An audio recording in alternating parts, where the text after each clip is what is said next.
Welcome to Own It, the podcast where we talk to real estate thought leaders about embracing your strengths, taking your career to new heights, and owning your future. I'm Hillilary Saunders, co-founder, chief broker officer at Sides, joined again with my lovely co-host, Katie Kasv. Hello, how are you, my friend? I am fantastic. Thank you for inviting me in the guest host spot. I'm happy to be here. I love it. And as we celebrate Women's History Month, we have an amazing, another female leader, Heather Herr. Welcome to Own It, the founder of Private Real Estate Collection. I almost said collective. That would have been bad. Yeah. Collection in Ohio and Kentucky. How are you? I'm great. Thank you so much. I'm excited to be here. That's really fun. This is awesome. And I almost said with dreams of, I've heard, little birdie told me that you have dreams of expanding to Florida.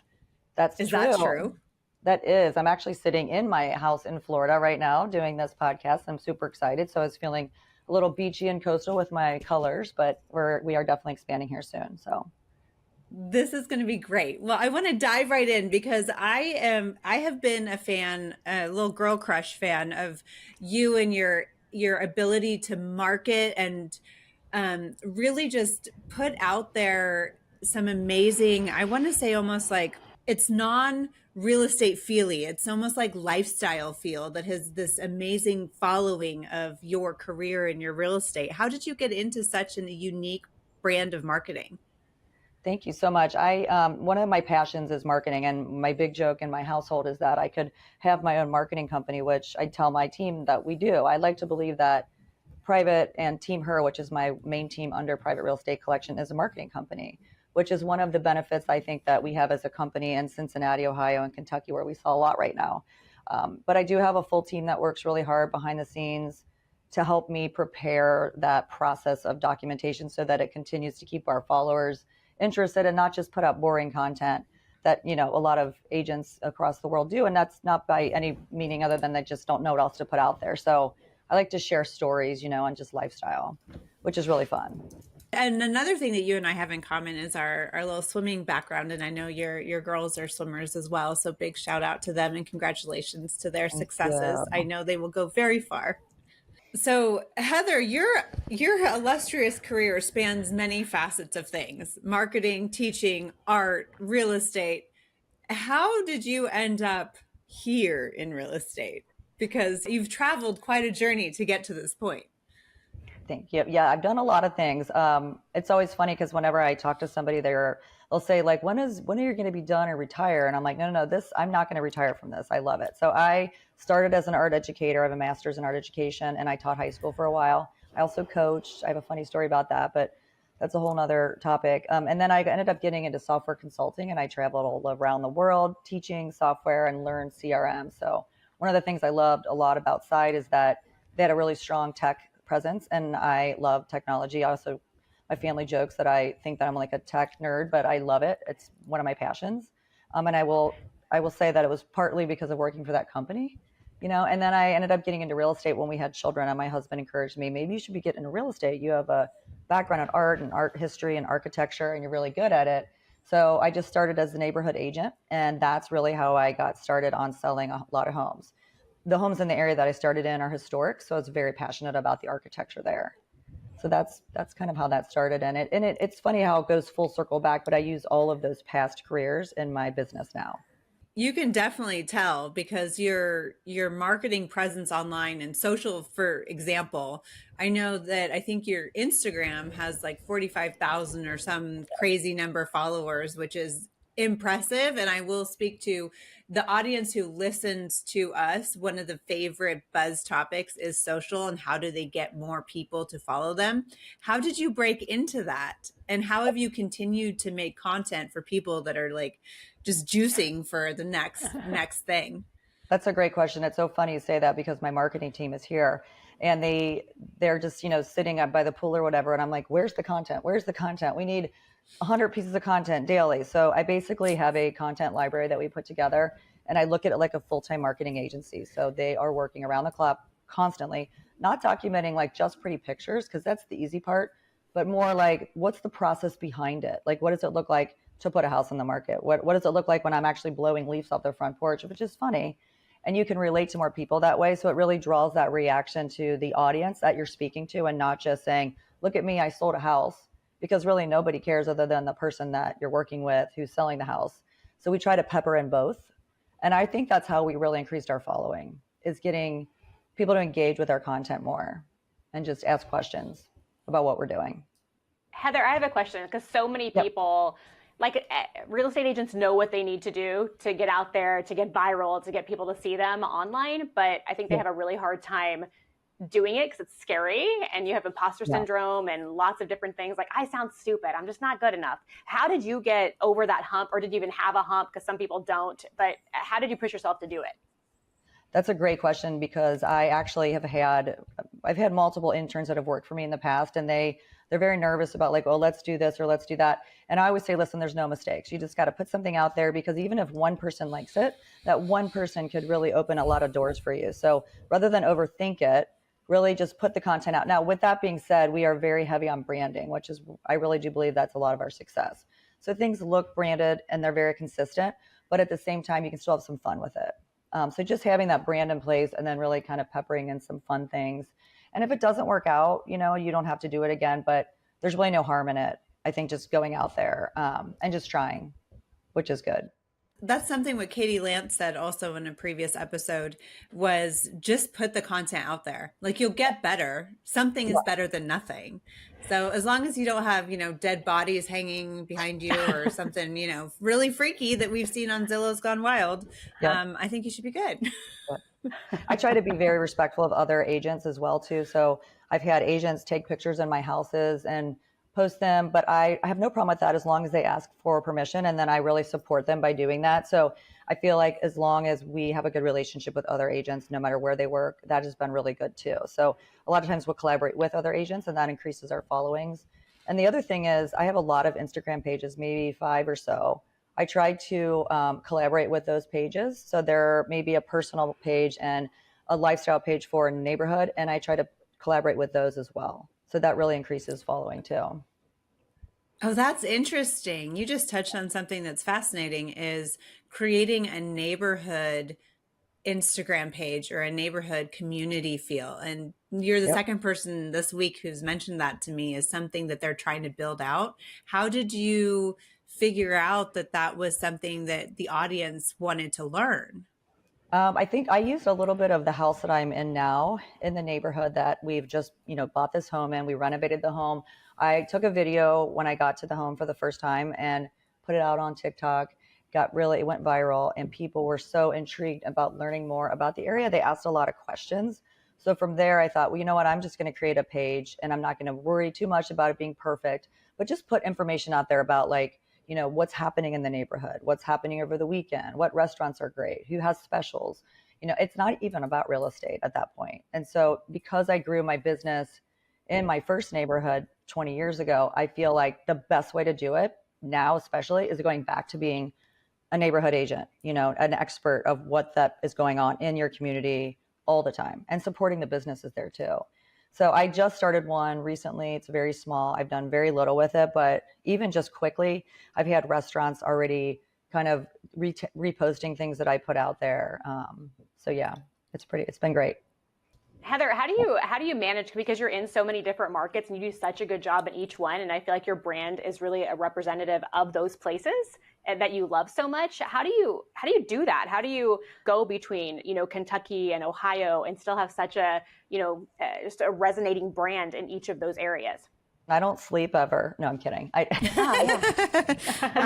got to the bottom of it.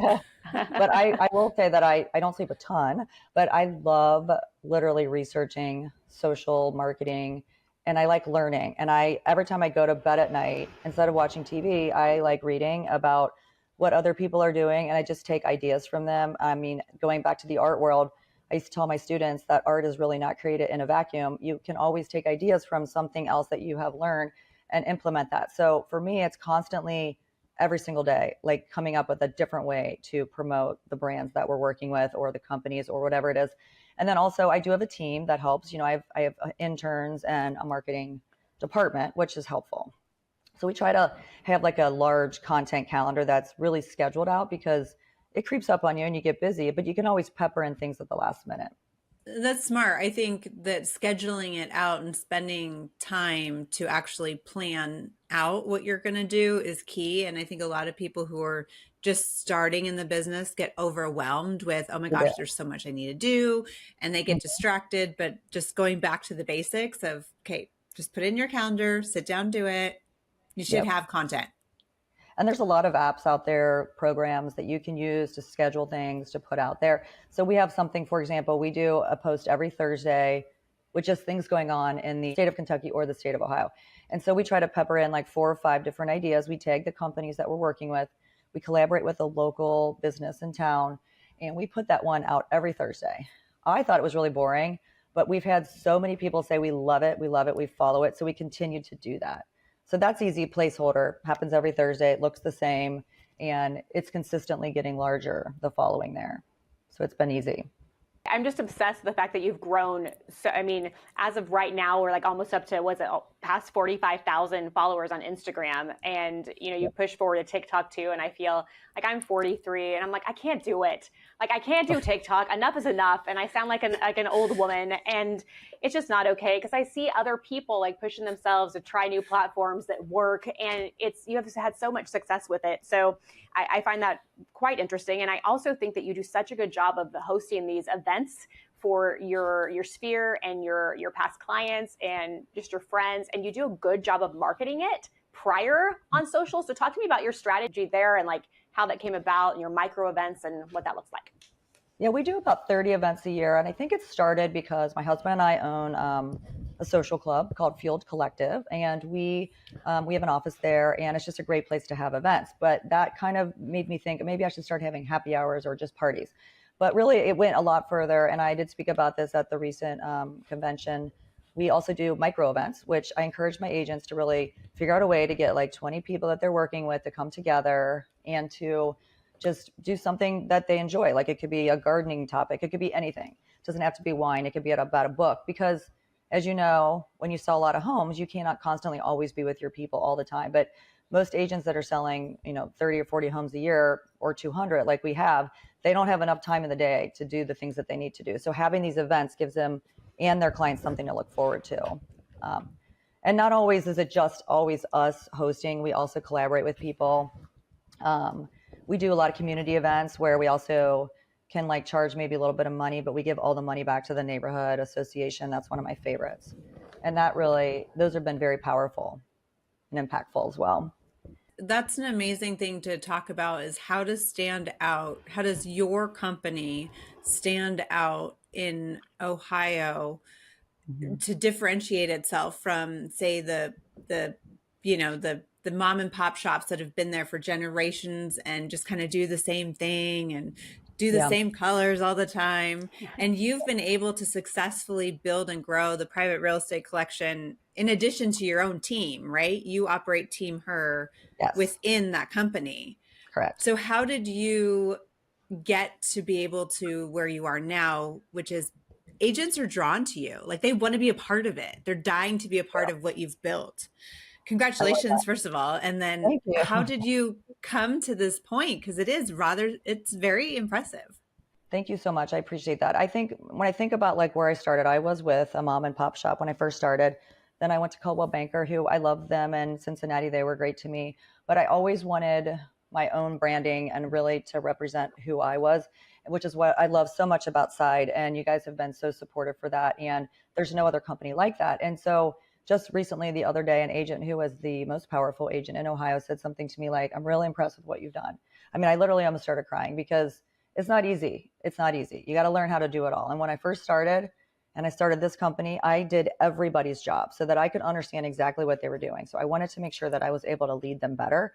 And then by doing that, it gives me more time to put myself out there socially on all the platforms so that it looks like that we're actually enjoying ourselves, because we are. It's a process. So we've put together like a playbook, I call it, on exactly how to navigate all the platforms that we do, social media, marketing, events, and also running a business, which is what we do and how we make money to have those events. But it does happen overnight. I mean, I will say that when I was with these brokerages that I worked with, I was always wanting more. And I could never go to the marketing department there because they never could level up to where I wanted to be. I'm a little bit of a crazy person when it comes to that, but I always wanted to push it. So that was really important to me. And then Side allowed me to do that. And you guys had the tools for that, which has been really amazing. We have kids that are, kind of in the same age bracket. And it's hard when you have like older kids. They don't really want to be too, the pictures have to be approved before they're posted. I have a teenage daughter. If I post a picture that's not cute, I get in trouble. But you've done such a good job of really, it seems like a family affair. Like you really, you have your different separate pages on social media and your branding and your marketing. But talk to me about like work-life balance and how you're able to, is there a strategy there? Or is it just like you're sharing your life because that's your life and it draws people in? That is a great topic. My kids, they probably are so annoyed by me. Let's be really honest. They, these young kids too, they think they know everything about social media, but really in reality, they are afraid to put stuff out, and they should be because they're young. And so, they want the pretty pictures, and Instagram is a great thing for that, but it's not really a way when you're running a business to get business if you're just doing pretty pictures. So we have this agreement in our household that I can only post approved pictures of the children, but sometimes I just don't listen and just do whatever. But I try to keep it respectful for them. And then we have a lot of fun doing that. But I do think it's important though to pepper in your personal life because I'm a person, I'm a mother, and it's not always perfect. Like I was at a swim meet all weekend long, in the same outfit, like every day. But that's just who I am. And it also I think people resonate with that more, and it brings in more business for the company as well. So it is hard to balance though. There's no doubt. Like just me being here and the kids are at home, we have to get sitters and stuff is always a struggle, but it's also good to bond with my company here and have that culture. So I think what the underlying theme is, be your authentic self and don't be afraid to share it. Like this is mom mode and I'm doing work at whatever, but this is me, right? Like I'm showing up. This is how I get your house sold. Yeah. I mean, I think about too, like if I was always pulling up in like a beautiful car or something to a fancy house, like, we live in Ohio and the average sale price there is $300,000, not $1 million or $2 million. And quite frankly, some of our favorite clients are buying a $50,000 condo and renovating it. So it really comes down to like the lifestyle, which is we serve everyone. We like that. And that you're right. I am a mom and sometimes I might show up in a pair of sweatpants, but I'm always going to do a great job. And I will say having a team is critical. So that's obviously the future of our industry. If you're not on a team and you can't really live your life the way it should be, and you can't operate a sale without help on the back end and be a mother and be all the other things you want to be too, and a business leader and have events, all that kind of stuff. All the things. But what I'm getting from this, and I love takeaways, Katie and I's favorite thing, is that you love technology, you said so, and you use a lot of, or create a lot of playbooks. And so you're actually doing a lot of the legwork up front. So that way, whoever comes onto your team can be uber successful, right? You don't need to reinvent the wheel. So what are some of your favorite either technologies to use in real estate or guidance on, for sure, create this so that way you can save time down the road? All the agents on my team have, when they've come on, have 5x their production. So when they started, they were doing under 3 million, which in Ohio, again, is more than some people. But then by the time a year would go by or 24 months, I have 5 times their production. And part of that is branding. And so I help them brand themselves, like what is it that you are trying to, be, or who are you? Who is your audience? What is it that you want to do? Really digging deep, because I do have some new agents on my team. And a lot of times they're all over the place because they have to be when you're new, but really digging into who are you? Where do you connect? What events can we have so you can bring in some people so you can create a community immediately? That's part of it. And then with that technology, my marketing team will meet with them to try to help them really specialize that brand around them. So the team page is really team page, but each agent should have their own individual identity as well.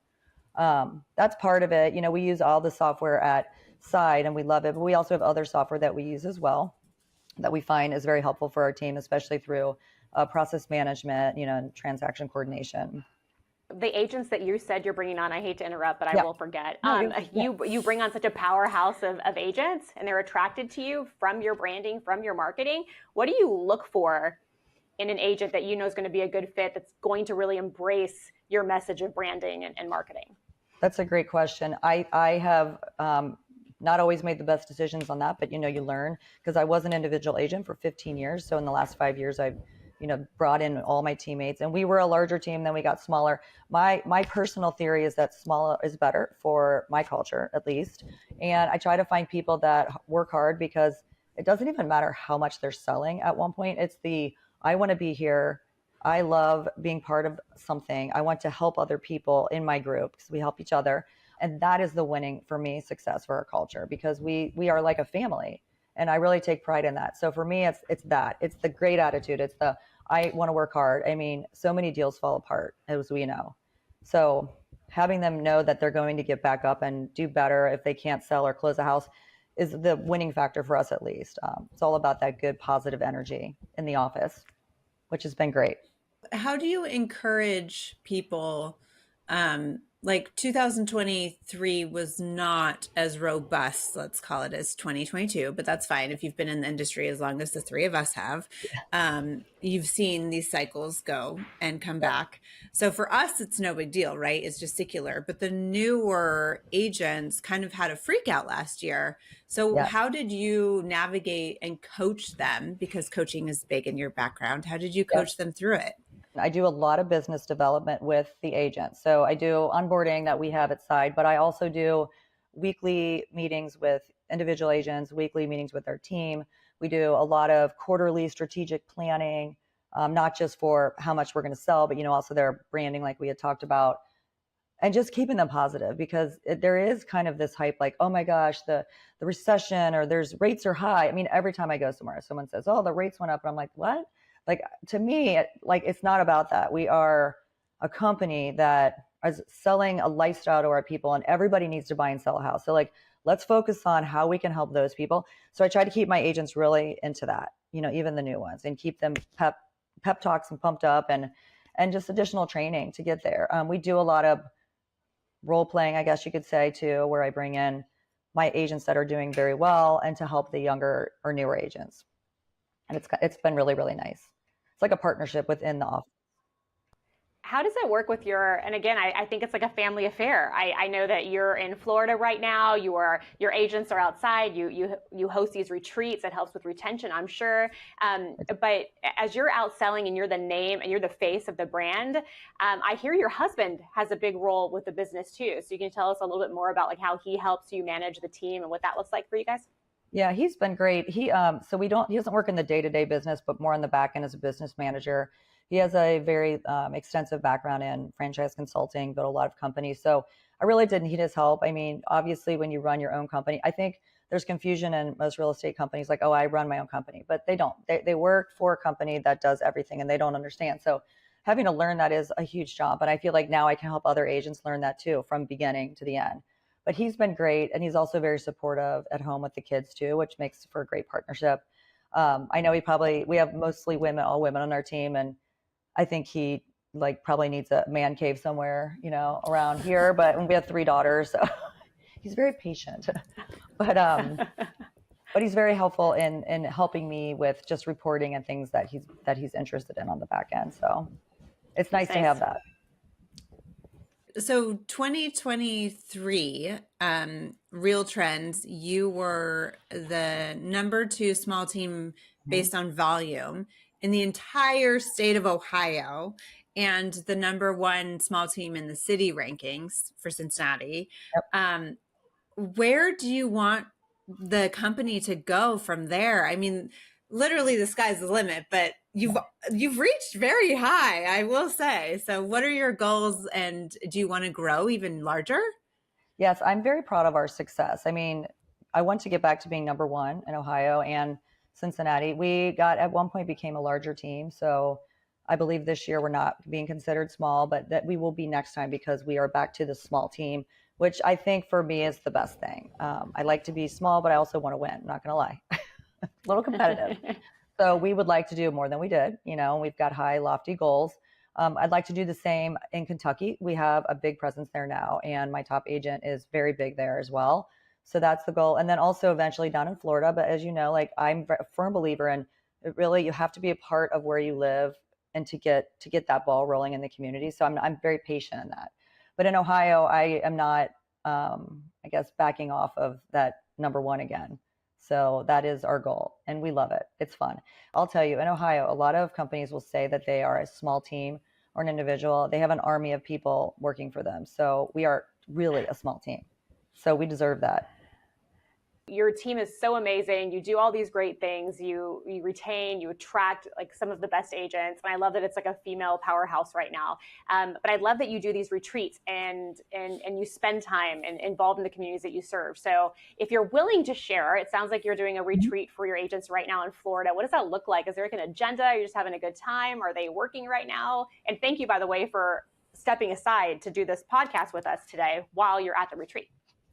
Well, I appreciate that you are having me on this because I love your podcast, by the way. And I've listened to every single one of them, and I'm very impressed with everyone. And it's inspiring. Seriously, everyone is so inspiring. But going back to that question, I brought my team to the convention that we recently had in San Diego, and they all left there so inspired. And I truly believe that in order to grow your business, you have to really invest heavily in it. So I do spend a lot of money investing into the brand, and by that, bringing us together outside of the office so that we can really get to know each other. I don't think, unless you really take the time to get to know each and every single one of your employees intimately, that you can really understand where their goals are going to be. So I want to help them grow, and without knowing exactly who they are and what they want, like especially even just being out of town, is really difficult. So, I mean, you could have a million meetings, but it's not the same. We are having fun, but we are working here too. So that, for me at least, I mean, they're probably having more fun times. I have a house here, so it's a little bit different, but I love, like today, this was a great example. I have a passion for doing this, and I was so excited to be a part of this with you guys. And then tomorrow we're going to look at a couple properties. So we do have some things planned for work, and we're doing some breakout sessions here with the team and had a team meeting, but there's some fun too. Thank you so much for being a fan. It's like a joint fangirl situation.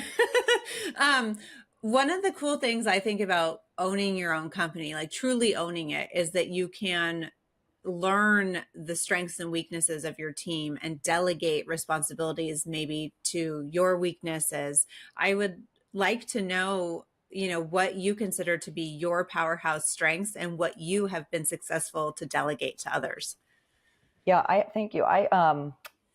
It's changed over the last couple of years.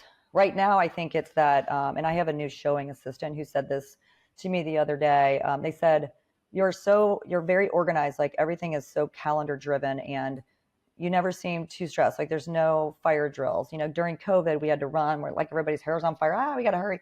But now everything can be scheduled, so you can have balance in your business. So being able to coach my people that we can all have balance, we can live a great life, and you can still do real estate and not go crazy, has been a really good thing for me to help the team this year with their growth. And then also that kind of plays hand in hand into the social media aspect, because that is like a full-time job with all the platforms and the places that we post. So having that schedule, going back to the calendar with the team, has been very helpful. And also me teaching my people that as well, like just the marketing team is young. And I think that's been great. And I think it helps, like our top agent, even though she's selling the most amount of units, she needs to sometimes sleep, so it's like, it's okay to like turn it off, and we don't want to burn out, and as being a former athlete, I know that burnout is real. The worst thing in the world is for you to never want to do something again. So you got to have balance. I think you have a very unique perspective that us athletes have, which is balance and how we integrate things. And there is no tell me that I can't do it, because I will, and I'll show you that I can do it. And it's just, I've come to this realization that it is not good or bad. It just is. Yeah. Okay, great. This is new information I have to work with, and this is how I'm going to move on. Yeah.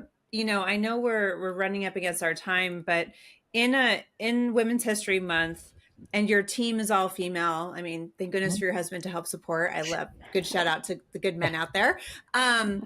But how do you instill a sense of drive and leadership, not just to your team, but to your kids too? Because I know that's important to you as well.